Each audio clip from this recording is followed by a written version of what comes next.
शादी करना क्यों जरूरी है दोस्तों, सुने इस वीडियो को। मौलाना जर्जीस की आवाज़ में बहुत ही ज़बरदस्त बयान। जब शादी नहीं की तो उनको शादी के हालात मालूम नहीं, शादी कैसे होना चाहिए ये पूरी बाइबल पढ़ जाओ। शादी सिर्फ इतना लिखा है कि अपनी जिंदगी अगर पाकीज़ा गुजारना चाहते हो तो शादी कर लो, बस इतना लिखा है।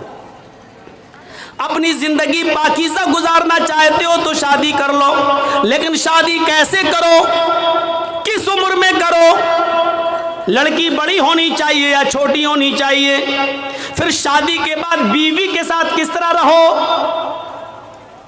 मेहर कितना होना चाहिए, ये तमाम चीजें बाइबल बताने से खामोश है।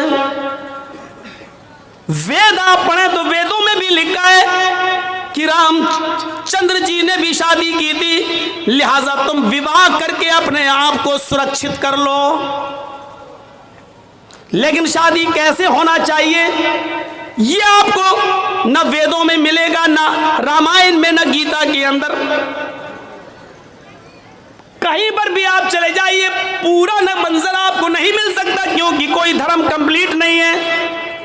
इस्लाम से पूछिए, मोहम्मद रसूलुल्लाह से सवाल कीजिए कि शादी कैसे करना चाहिए, तो अल्लाह के नबी सल्लल्लाहु अलैहि वसल्लम की शरीयत जवाब देगी। जैसे मोहम्मद रसूलुल्लाह ने 25 साल की उम्र में अपनी से 15 साल बड़ी हजरत खदीजा को अपने निकाह में लाए, ये नहीं देगा कि ये हमसे उम्र में बड़ी है और इसका पहला शौहर तलाक दे चुका है या इंतकाल कर चुका है, ये बेवा है, किसी की शौहर मर गया, ये उसके बाद की वो बची हुई बीवी है और खदीजा के 2 बच्चे भी हैं, हम शादी कर लेंगे तो उसको भी संभालना पड़ेगा। ये सब नहीं सोचा, बल्कि आपने निकाह कर लिया। खदीजा ने पैगाम भेजा था, अल्लाह के नबी सल्लल्लाहु अलैहि वसल्लम ने अपने चचा अबू तालिब से मशवरा करने के बाद एक्सेप्ट कर लिया।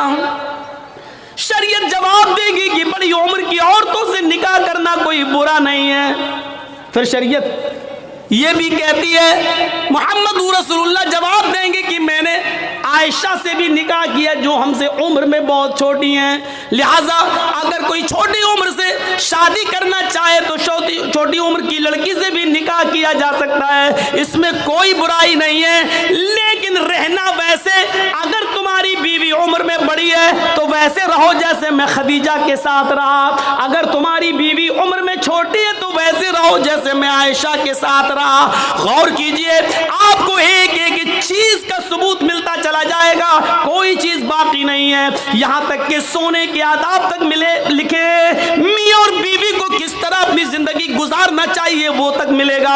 यहां तक कि मियां और बीवी के जिस्मानी और शारीरिक संबंध कैसे होना चाहिए, जनाब मोहम्मद रसूलुल्लाह ने उसको भी बाकी नहीं छोड़ा और वो भी बता दिया, क्योंकि इस्लाम एक कंप्लीट मजहब है। जैसे माँ और बाप अपने बच्चे को उंगली पकड़ के चलना सिखाते हैं, माँ के पेट से बच्चा पेशाब और पैखाना करने को, साफ करने का तरीका सीख के नहीं आता, वो अपने माँ और बाप से सीखता है। उसी तरीके से मोहम्मद रसूलुल्लाह ने भी हमें उंगली पकड़ के चलना सिखाया है, सब कुछ बता दिया है कि तुम्हें ऐसा करना है, ऐसा करना है, ऐसा करना है, ऐसा करना है। ये कंप्लीट मजहब है, कंप्लीट मजहब है इस्लाम, इसीलिए इसको मजहब कहा गया है। बाकी और दूसरे मजहब जो हैं वो मजहब नहीं है, मजहब नहीं है, इज्म है। हिंदू इज्म है, ईसाई इज्म है, जैन इज्म है। इज्म का मतलब होता है जिसमें बाउंड्री ना हो, और मजहब का मतलब होता है जिसमें बाउंडेशन हो,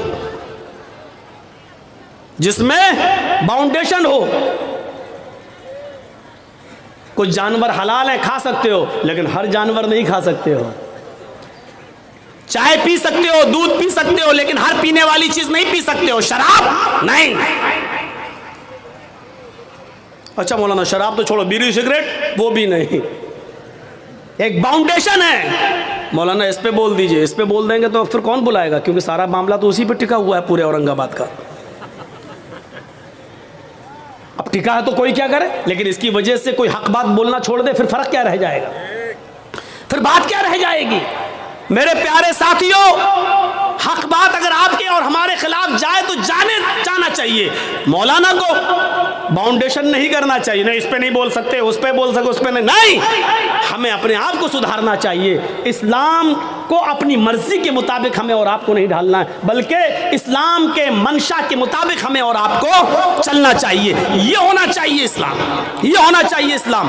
तो मेरे भाइयों, ये मुकम्मल एक मजहब है इस्लाम, कंप्लीट एक मजहब है इस्लाम। इसके अंदर उठना, बैठना, लेटना, सोना, जागना, खाना, पीना, शादी ब्याह,